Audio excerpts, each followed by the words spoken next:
one of our roof modules. So this one goes next to our HVAC cage on the other side of the house. So it'll go right here in this little bit. We'll pick it up, put it in place and hope that it fits.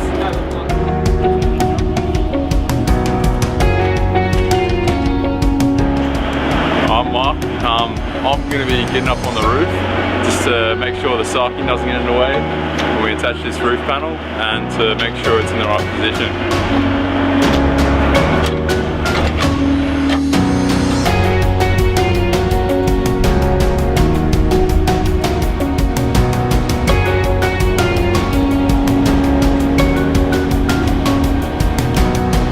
Spent the morning getting the HVAC cages on.